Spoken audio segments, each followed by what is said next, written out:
Hello everyone, I am the Blue Dwarf and welcome back to episode 6 of Create Above and Beyond. Now, between episodes, I've been quite busy, very busy indeed. I got up some animals, but more importantly, I did some building. And so yeah, I probably should have shown some of this on camera, but I think it looks good. We have basically just built up the factory, built up the walls that we had, and put a ceiling on it now.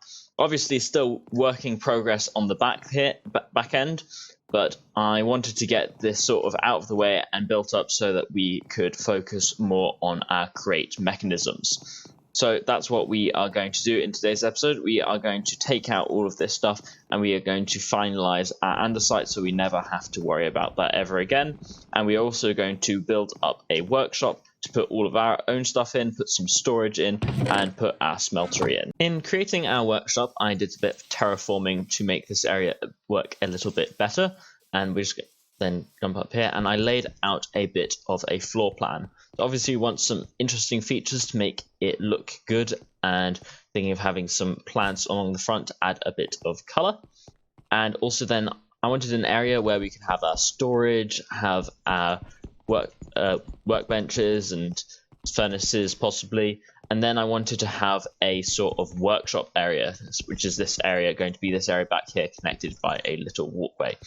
And what we can have back here is a sort of manual set, all of the crate items like the press, the mixer, press with a basin, but also like the manual thing for washing, and the smoking, which is when you use the fans with fire, and also then the one with the lava for smelting things up.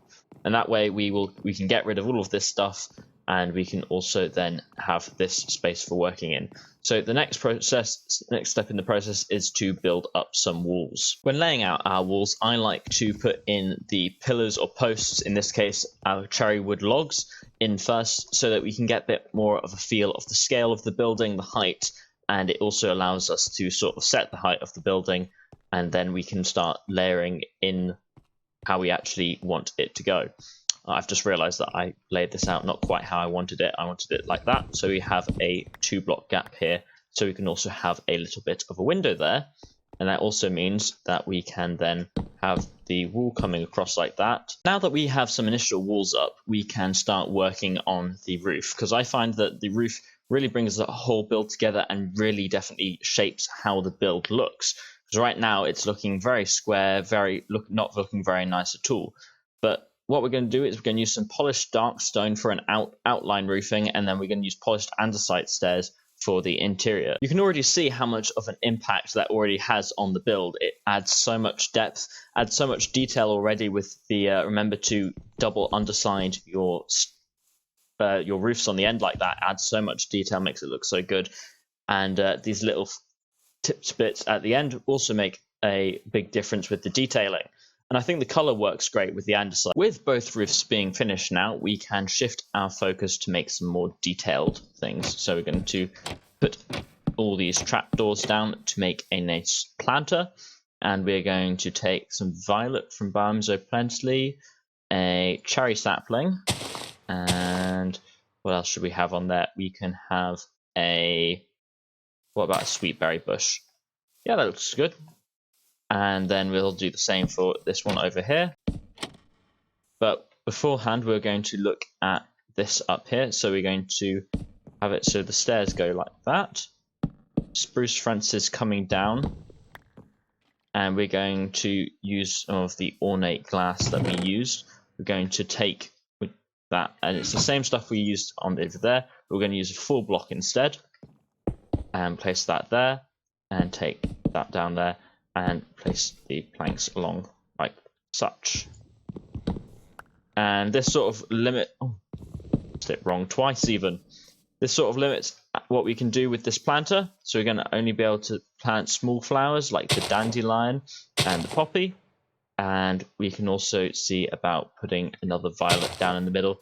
Very small flowers compared to the full block of the sapling and what the sweetberry bushes will grow to.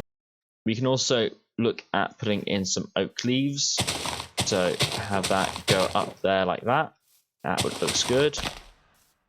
and it really starts to give it that cottagey sort of organic feeling. We have finished working on the outsides of our workshop and house, so we can now go on inside and we can actually make some create mechanisms that we can use to further our progression. Everything has now been taken out of here, and whilst we are in here though, you can say that we've been building up a load of algal bricks and a load of kelp, and we have actually got 2 full barrels, or drawers full of kelp. And I was looking at that quickly, and if we take that, we can take that kelp and we can actually sell that directly without even making it into algal clay in the trading station. We just need the farming profession. So we can quickly grab that in the bulletin board section from the farmer. So that takes 30 coins, and we now have our farming profession. And take that out. And if we quickly stick a hopper and a chest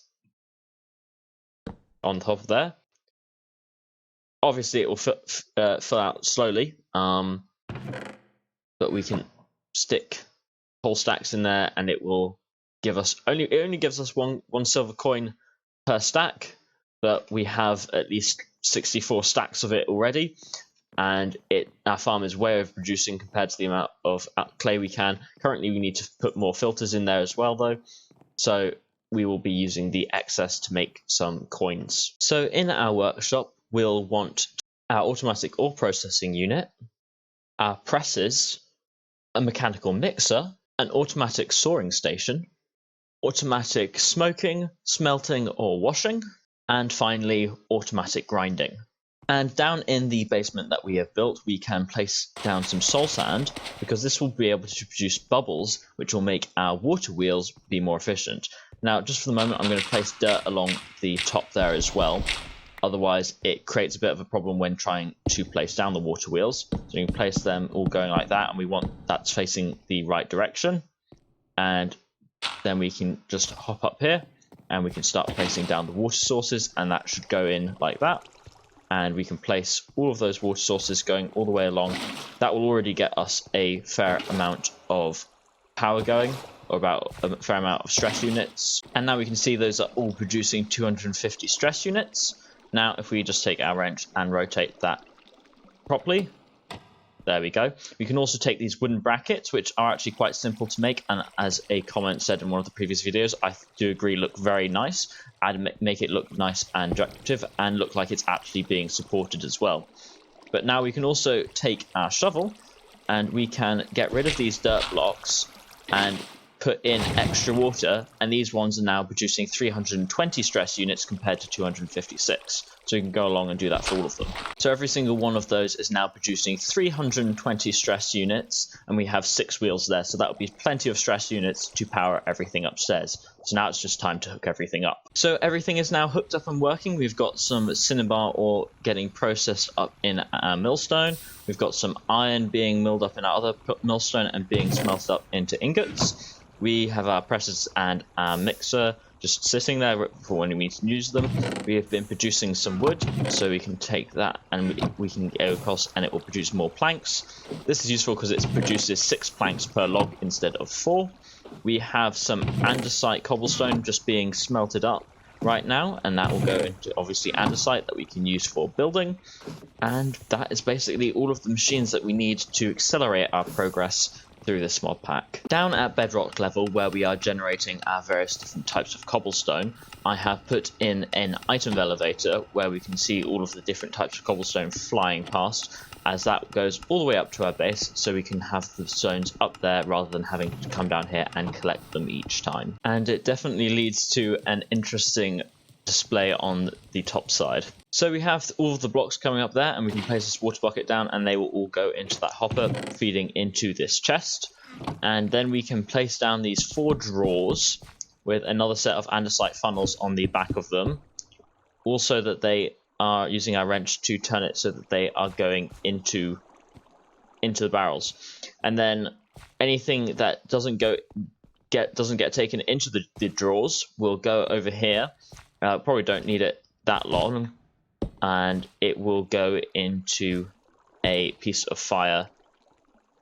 I don't know if it needs to drop down like that, it might need to drop down, so I'm going to put it in the floor like that. We can light that up, and then we can put some stones around that, and that should take care of any of the excess. That is now all hooked up and working, pulling the various cobblestones out of there and putting them into here. And obviously then once those fill up, it will go over here, and when we get our flint and steel again, we can light that up. And hopefully it doesn't cause any more fires like it was a second ago when it was over there. Since we have our cobblestone coming up automatically now, we can just simply grab our algal bricks, just grab 2 stacks. We can use that to then make up some algal blend, andesite alloy from that, and we can get up a bunch of andesite alloy. Now, the next step in the automation of the andesite machines from that is the kinetic mechanisms, and from that we can just use these things called deployers. Now, to make the deployer, you need a golden hand, which is 4 gold plates and a piece of andesite alloy. So we can make up 3 of those, and then we can make the deployer with an andesite machine and the 3 golden hands. And we've got those 3 placed up now, so we can take these logs or planks away. And what we're going to do is we can have it so that we have plank there, and a chest on top of each of those. These will be our input and output chests, and then we can have a belt in between, simply going from there to there, as I believe we can use the funnels and it will be able to interact with the deployers at the same time. It's a bit compact, more compact than we need right now. Obviously what I'm thinking is we will have a system to make the andesite alloy automatically using the mixer. Obviously it will be a lot easier to do with the filtering, because this whole thing here is very complicated, or more complicated than we really need to worry about. So then what we'll need to do is we'll put andesite alloy in these first 2 hands, and I think what we can do is we can hopper those.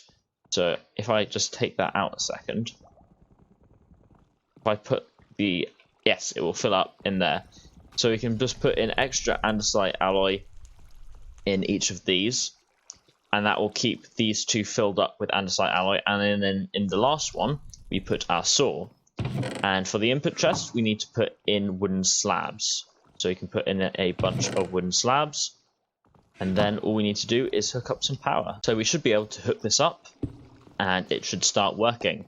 So first thing comes the slab, then we put in andesite 1, andesite 2, and then the saw, and we are automatically producing kinetic mechanisms. We just have to supply it with the slabs and the andesite still, though those we can automate. But this is a nice automated setup where it takes less resources than it does to make them manually, I believe, as it takes so that takes part of an andesite alloy. It takes more andesite alloy but less wood from looking at this. So, and that since we have loads of andesite alloy but actually don't have a wood farm yet, that is ideal. And there we have it. We have 48 kinetic mechanisms there ready for us to use. However, that is the end of today's episode. Hit that like button if you have enjoyed today's episode, and I shall see you all in the next one. Bye bye.